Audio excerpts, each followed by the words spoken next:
Welcome to the NewsRamp Government and Politics podcast. I'm your host, Max Newsman, eager to share today's top business stories with you. NewsRamp.com selects the latest news from leading sources, ensuring you get the most pertinent information. A quick reminder, this podcast is created with the help of AI and AI voices, but the stories we cover are entirely real. You can find the full news articles on NewsRamp.com. It's Tuesday morning, July 22nd, 2025, and we've curated an intriguing lineup of government and politics news for you today.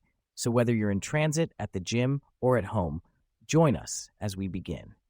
Starting off with our first headline. Lockheed Martin shares tumble on surprise program losses, slashing Q2 earnings.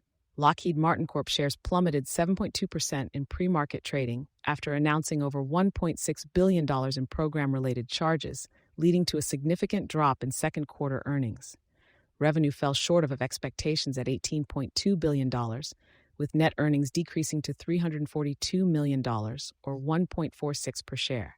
The company cited cost overruns and performance issues, resulting in a $950 million charge on a classified aeronautics program. Despite the losses, Chairman Jim Teichlet reassured investors of Lockheed's vital role in global operations and long-term growth prospects. Cash generation also took a hit, with cash from operations dropping to $201 million and free cash flow turning negative at $150 million. Lockheed maintained its full-year guidance, projecting sales of $73.75 billion to $74.5 billion, but reduced the diluted EPS forecast to $21 to $22. State Roundup. Maryland defends permit for offshore wind farm. What happened to Moore's support for reparations bill? The daring audit that sparked a reckoning over deaths in police custody. Maryland Department of the Environment is standing by the permit issued for a wind farm off Ocean City despite a challenge from the EPA. Governor Wes Moore's support for a reparations bill is in question after whispers suggest a change of heart. Maryland State Police are investigating the death of a 30-year-old inmate at North Branch Correctional Institution. An audit revealed that deaths in police custody should have been ruled homicides. Maryland continues to invest in electric school buses despite previous failures. President Trump's administration will release funds for before and after school programs benefiting 25,000 Maryland school children. Vice Admiral Yvette Davids faced challenges during her tenure at the U.S. Naval Academy. A lawsuit against Montgomery County Public Schools by an Islamic group can proceed. Beto O'Rourke urges Baltimore Democrats to mobilize for the 2026 midterms.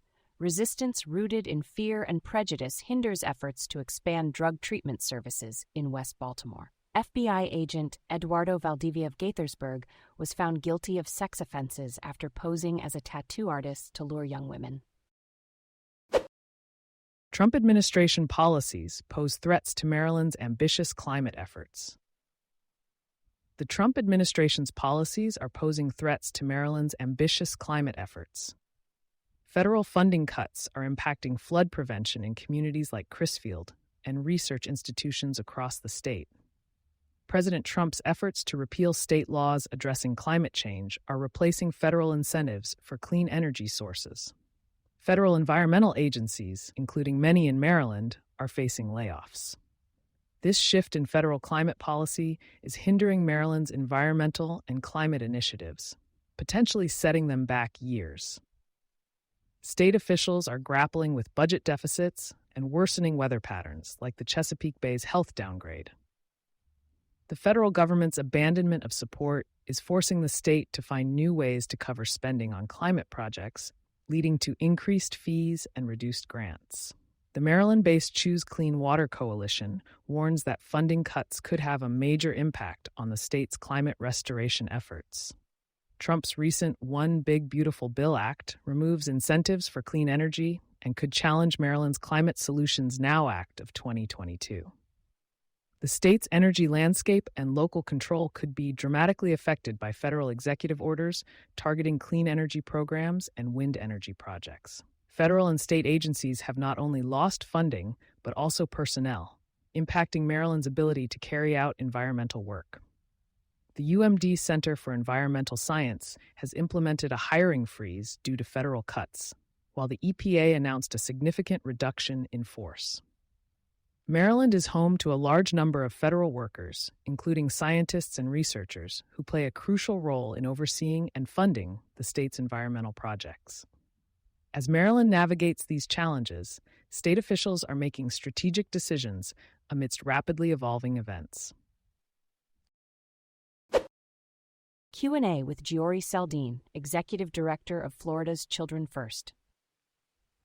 Geori Seldine, Executive Director of Florida's Children First, has dedicated her career to advocating for at-risk children and youth in foster care.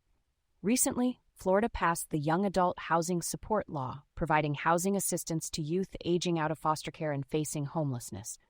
This law prioritizes campus housing, expands access to housing vouchers, and simplifies the process for former foster youth to secure residential leases. By addressing housing instability, this law opens up post-secondary education opportunities for these young adults, giving them the stability needed to focus on academic and career goals. Florida Youth Shine, a youth-led organization, played a crucial role in advocating for this legislation, demonstrating the power of youth voices in creating positive change. Thank you for joining us today. That's it for this episode of the NewsRamp Government and Politics podcast.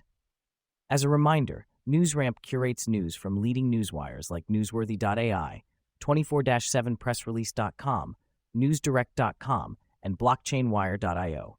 We encourage you to visit newsramp.com to read all of today's news.